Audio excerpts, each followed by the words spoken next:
안녕하세요. 시사팩토리 100.3 김일입니다. 격주로 만나서 더 반가운 일터연구소 오늘 문을 열었습니다.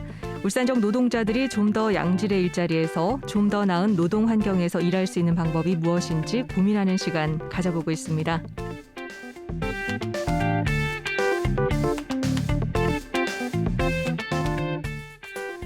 일하다 다치거나 죽지 않을 권리, 너무나 당연한 권리지만 아직 우리 노동 현실을 생각하면 이반이 씁니다.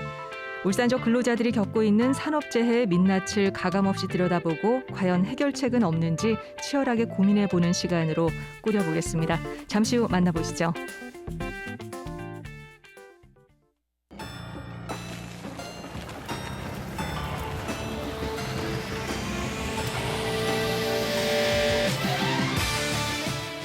이승우의 일터 연구소.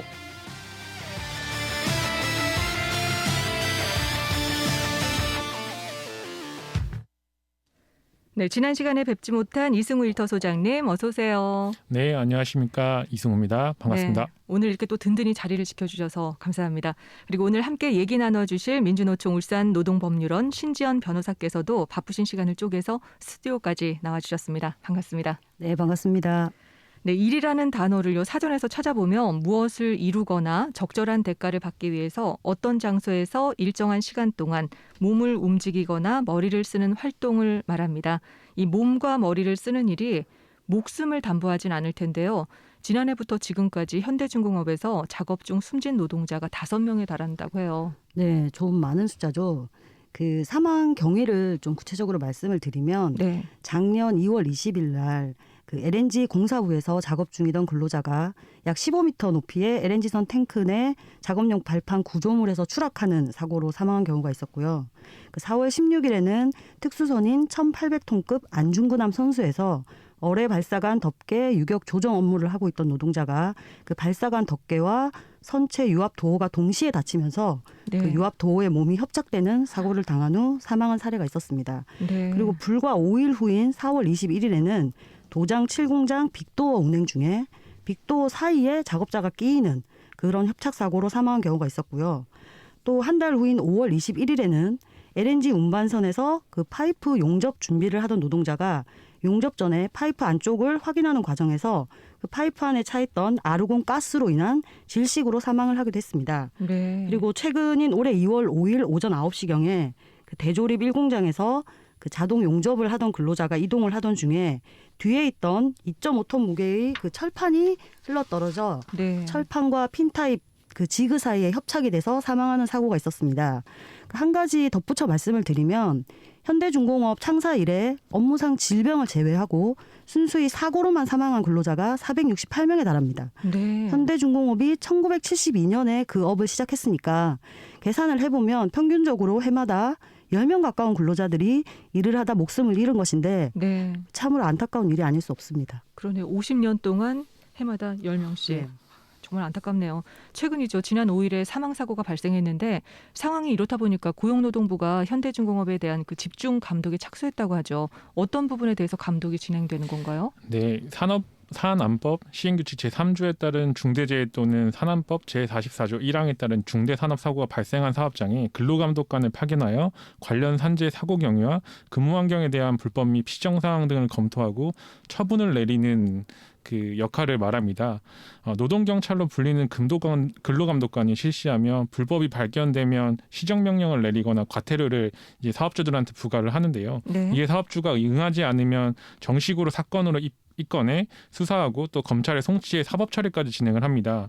문제가 심각한 이번 경우에 특별 감독까지 시행을 진행하게 되는데 네. 특별 감독은 안전 보건 관리가 매우 불량하거나 대형 사고 발생 또는 중대재해 다발 등으로 사회적 무리를 일으켰거나 일으킬 우려가 있어 고용노동부의 국장 또는 지방청장이 필요하다고 판단한 사업장에 대해서 실시하는 것을 말합니다. 그렇군요. 그러면은 특별 감독이 이번에 처음이 아니라고 하던데 자꾸 왜 이런 일이 발생하는 걸까요? 이 감독이 효과가 있었다면 이번과 같은 재해가 또 발생하지는 않았겠죠. 그만큼 실효성이 없는 감독이었습니다. 고용노동부 울산지청은 작년 5월 11일부터 20일까지 특별 근로감독을 실시했었는데요. 네. 당시의 문제점을 요약하자면 우선 감독을 받는 회사는 숨기기에 급급했고 감독을 하는 근로감독관들은 사전에 준비가 제대로 안 돼서 회사가 숨기는 것을 묵인 아닌 묵인을 하는 상황이 발생했었습니다. 이게 어떤 말이에요? 좀 풀어서 그러니까 설명해 이 주시겠어요? 근로감독관들이 그 잘 모르니까 그냥 이 위법 사항을 발견해도 그게 위법인지 모르고 넘어가고 네. 회사는 그냥 지나치고 이런 상황이 발생하는 겁니다. 이게 원래 감독이라는 게 근로자들의 평상시 작업 환경을 그대로 재현하면서 안전 조치를 위반한 점이 없는지 확인을 해야 하는데 당시 갔을 때는 공장 가동이 일단 멈춰져 있었고 감독관이 공장 안으로 들어서자마자 여기저기서 회사 안전 요원과 부서장부터 차장, 과장, 팀장, 업체 소장까지 모두 달려와서 감독관을 에워싸다시피 해서 이동을 하면서 했거든요. 네. 이 상황 자체가 제대로 된 감독이 될 수가 없었습니다.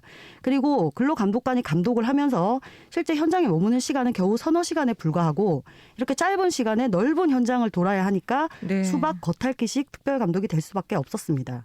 진짜 예. 안타깝네요. 네. 네. 저희가 지금 산업안전보건법의 이야기를 나누고 있잖아요. 계속해서 좀 이야기해 주세요. 예.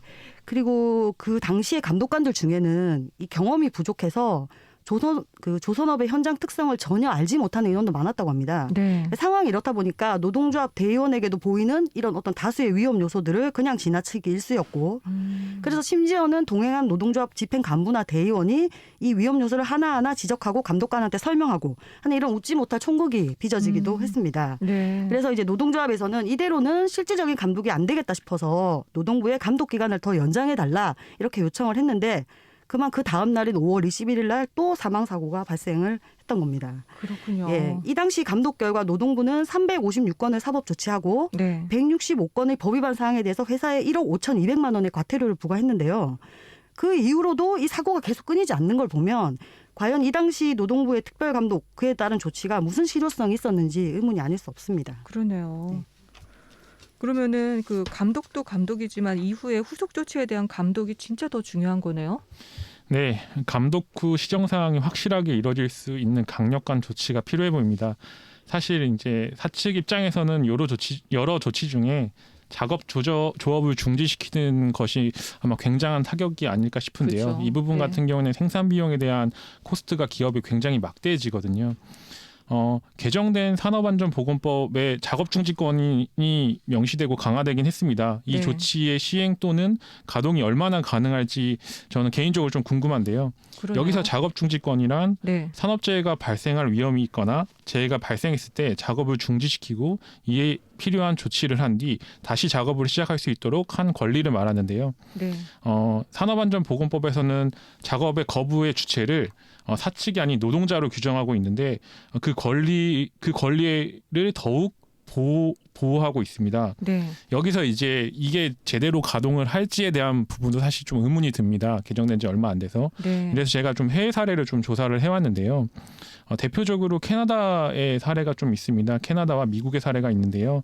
캐나다 노동법은 작업을 중지한 위험에 대해서 노사 간의 판단이 다르더라도 노동자가 작업 중지를 결정을 하면 노동자와 사용자가 모두 동의할 때 이 번복할 수 있습니다. 그러니까 그 작업을 노동자 편에서 사용자는 완벽하게 계속 하세요 해도 노동자가 위험해서 안 네, 됩니다 네. 하면은 거부할 수 있는 네. 거죠. 즉 노동자가 위험하다고 생각해 작업을 중지하면 사용자는 위험하지 않다고 우기더라도 작업을 개재할 수 없는 겁니다. 네.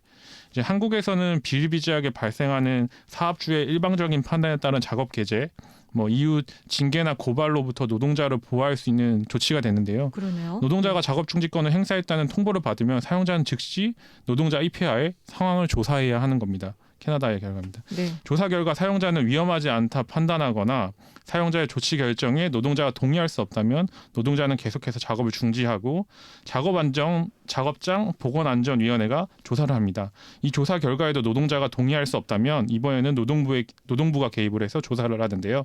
노동부의 조사가 진행될 때까지도 노동자는 계속해서 작업을 중지할 수 있습니다. 네.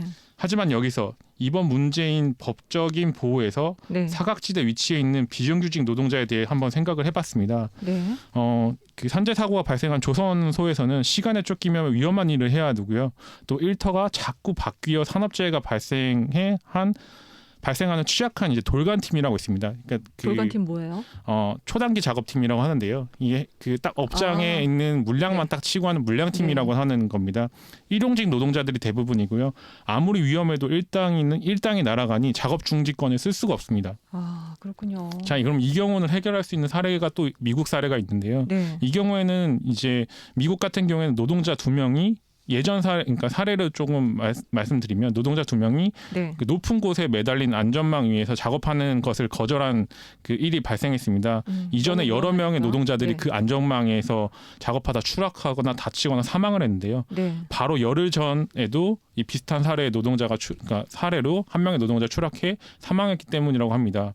사업주는 이 노동자들에게 징계와 감봉 처분을 내렸습니다. 네. 미국의 경우입니다. 그러나 미국 법원은 징계가 무효이며 이 노동자들이 작업을 거부한 기간에 임금도 소급하여 지급하라고 판결을 했습니다. 비정규직이지만 네, 그죠? 네. 노동자들이 거부할 수밖에 없는 위험한 작업을 하는 대신 할 수 있는 안전한 작업이 주어지지 않기 때문에 그 미국 법원에서는 이 징계가 무효이다. 그렇기 때문에 위험한 작업 중지에 따른 사업주의 의무와 부담이 강제되는 겁니다. 네. 임금 손실 위협 때문에 위험을 무릅쓰고 노동을 하는 저희 취약계층 노동자들에게 조금이나마 이런 부분이 내 안전망이 구축될 수 있는 부분이라고 좀 말씀드릴 수 있습니다. 그래요. 산재 사고가 빈번히 발생하면서 우리 사회에서도 산재에 대한 경각심이 일었잖아요. 그래서 최근에 중대재해기업처벌법이 국회를 통과하기도 했었잖아요. 근데 사측에 대한 중대재해기업처벌법 그 처벌이 가능한 건가요? 이 법은 그 올해 1월 8일 국회 본회의를 통과했는데요. 시행일은 1년 후인 2022년 1월 27일입니다. 네. 그래서 이번에 중공업에서 발생한 중대재해 사건에 대해서는 적용이 안 됩니다. 되네요. 예. 그러면은 이거 어떻게 해야 되나요? 그럼 기존 산업안전보건법 위반 사건으로 해서 오늘 민주노총 차원에서 검찰에 네. 고발장을 제출했습니다. 그러면은 이런 문제가 뭐 비단 현대중공업만의 문제는 아니잖아요. 물론 아니죠. 네, 우리의 일터는 어디에서다 위험성과 산재가 존재합니다. 그 위험의 경중이 다르고 또 질병의 종류가 다르다고 일전에 2학년 노무사가 그 일터 연구소에서 이야기해 준 적이 네. 있죠. 네. 오늘 라디오 나오기 전에 안전보건공단 홈페이지에 들어가서 국내 재해 사례를 한번 보고 왔습니다. 업종별로 잘 사례가 나눠져 있는데요. 중대산업사고가 167개나 되었습니다. 여기서 중대산업사고란 한 번의 사고로 대량의 인명피해가 발생할 수 있는 산업사고들인데요. 네. 폭발사고나 위험물 누출 등에 대한 사고들입니다. 산재 사례로는 업종별로 잘 나눠져 있었는데 네. 기타 직업병, 오랫동안 위험물에 노출되어 발생하는 병의 사례들이 많았는데 이것도 1,154개나 됩니다. 네. 여기서 중요한 분류가 있었습니다. 뭔데요? 제조업 1,210개, 건설업 3,885개, 조선업 345개입니다. 총 약 5천 건이 넘는 사례들이 있었는데요. 위 3개 우와, 업종 사고가 난다면 경상 사고가 아닌 인명피해 또는 심각한 장애가 발 수 있는 중대산재 사례들입니다. 네. 여기서 위 3개의 업종을 잘 생각해 보면 제조업, 울산은 3대 주력 산업이 모두 제조업입니다. 특히 자동차는 제조업 분류에 많은 하청에 있는 기업들이 이 안에서 노동을 하고 있습니다. 네. 또 건설업, 울산은 좀 아닐 수도 있다고 생각하실 수 있지만 석유화학 및 해양 플랜트 설비 제조가 모두 건설업에 해당합니다. 이 역시 울산의 주력 산업 중에 하나입니다. 마지막으로 조선업이죠. 네. 이번 사고 사례뿐만 아니라 지속적으로 사망 사고가 발생하는 조선업, 울산의 주력 산업 중에 하나입니다. 산업을 발전을 저하시키거나 기업의 경제성을 고려하지 않을 수는 없습니다. 그쵸. 하지만 그것보다 더 우선시해야 되는 건 일터의 안전과 노동자들의 사고 예방입니다. 일터의 안전이 분명 노동의 효율이 높아질 것이라고 생각을 하고 있습니다. 그렇군요. 그러면 최근에 산업안전보건법이 무시된 좀 끔찍한 사례들 혹시 알고 있는 거 있으시면 지금 하나씩 얘기해 주실 수 있나요? 이걸 최근이라고 사실 보기는 조금 어려운데요. 그 이제 산업안전보건법에 보면 여러 가지 유해 위험 물질에 노출되는 근로자들에 대한 그런 안전 보건 조치가 매우 중요하게 규정이 되어 있습니다. 근데 이게 대표적으로 삼성전자 그 반도체 사업부에서 일하는 근로자들 같은 경우에 네. 그로 인한 직업병, 직업성 암 이런 부분이 다발적으로 발생을 했는데 그에 대해서 어쨌든 제대로 된 조사가 과거에는 전혀 이루어지지 않았고 최근 들어서는 이제 법원이나 그 근로복지공단 측에서 산업재해를 인정해주는 그런 경향이 있긴 합니다. 그렇군요. 이종 소장님 뭐 얼마 저희 그 2학년 노무사 같이 파트너로 하는 2학년 노무사가 주로 네. 많이 하는 직업병이 난청에 관련된 부분입니다. 저희 그 울산 같은 경우는 제조업들이 많이 있죠. 여기 같은 경우에는 굉장히 소음에 취약한 작업장이 굉장히 많습니다. 자동차, 그다음에 조선, 철판을 때리거나 절단하거나 이런 부분에 대해서는 오랫동안 노출되면 난청이 사실 고질병으로 나타나긴 하는데요. 네. 이런 부분도 사실 산재에 분류되어서 보상이 받을 수 있긴 하지만 이런 부분들을 조금 잘 확인을 해야 되는 부분들이고요. 지역에서 굉장히 많이 나타나는 산재 사례이기도 하고요. 그리고 울산은 특히나 가장 많이 나타나는 건 사실 압착 사례들이 제일 많죠. 얼마 전에 현대자동차에서도 그 하청에서도 압착 사고로 한 분이 이제 사망을 하셨죠. 네. 이런 부분들은 분명히 안전성이 보장되는 작업장이라고 이야기를 많이 하지만 안전은 사실 그 사망 사고나 산재는 언제 어디서 일어날지 모르기 때문에 충분히 이거에 대한 네. 더 이제 엄격한 규제와 그다음에 예방이 좀 필요하지 않을까 그런 그러네요. 생각이 듭니다. 네. 그리고 변호사님께 여쭤보고 싶은데 이 중대재해기업처벌법의 맹점이 뭐라고 생각하세요? 이 몇 가지 문제점이 있는데요. 네. 가장 대표적인 문제가 5인 미만 사업장을 법 적용에서 아예 제외시키고 50인 미만 사업장은 법 시행을 2년이나 유예한 게 대표적입니다. 전체 사업체 중에 5인 미만이 79.8%, 50인 미만이 98.8%이며 2019년 기준 산재 사망 노동자 중에서 5인 미만 사업장에서 사망한 비율이 35.2%, 50인 미만 사업장에서 사망한 비율은 무려 77.2%나 됩니다. 결국 중대재해가 가장 많이 발생한 사업장을 법 밖에 둔 게 가장 문제입니다. 그리고 이 법은 사망 사고가 있을 때 징역형의 하한을 1년 이상의 유기징역으로 대폭 낮췄고요. 공무원의 처벌 조항도 삭제를 했고 그 건설 현장에서 무리한 공기 단축 요구로 중대재해를 유발하는 발주처에 대한 처벌도 삭제를 했습니다. 네. 그리고 이 또한 그 안전 보건 조치를 책임져야 할 경영 책임자 범위에 안전 보건에 관한 업무를 담당하는 사람도 포함을 시킴으로써 기업 대표가 아니라 안전 담당 이사에게 그 책임을 떠넘길 여지를 두고 있습니다. 안전 담당 이사를 따로 두면 되는 그렇죠. 거네요. 예. 그리고 그 사람한테 다 책임을 넘기면 되는 거죠. 예.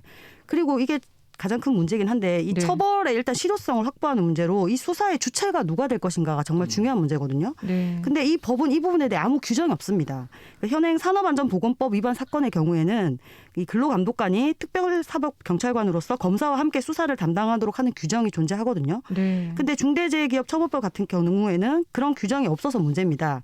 그 올해 1월부터 형사소송법이 개정이 돼서 일부 범죄를 제외한 모든 수사권은 1차적으로 경찰이 갖게 되는데 네.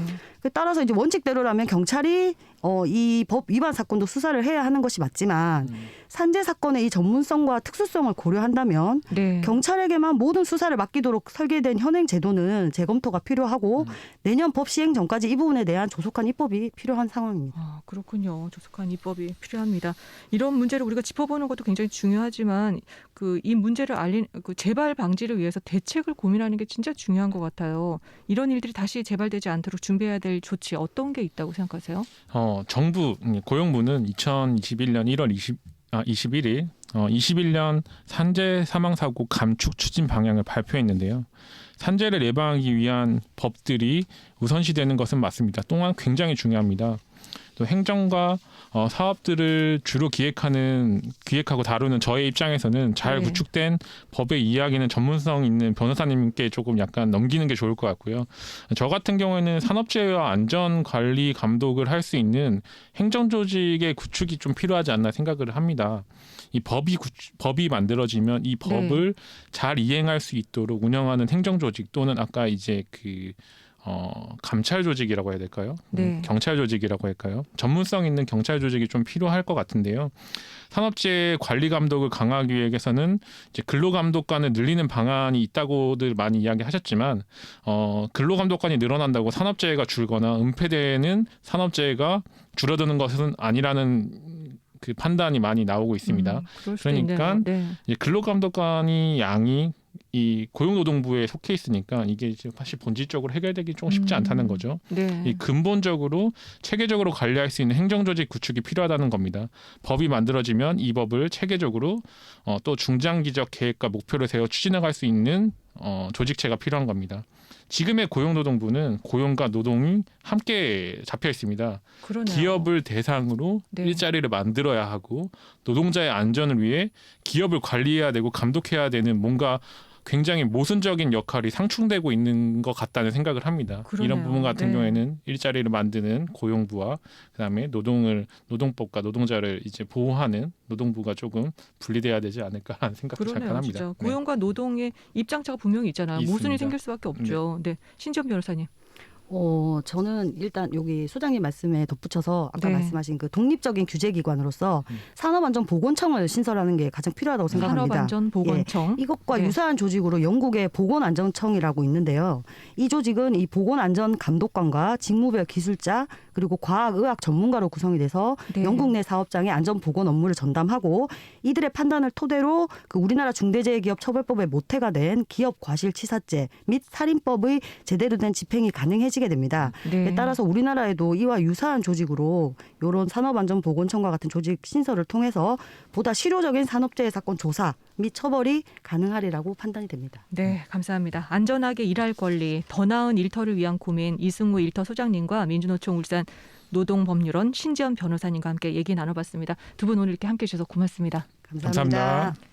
네, 볼빨간 사춘기에 우주를 줄게. 이 노래 띄워드리면서 오늘 마무리하도록 하겠습니다. 지금까지 진행의 김유리, 기술의 강승복, 구성의 임지혜, 조연출의 엄유미, 연출의 김성광이었습니다. 고맙습니다.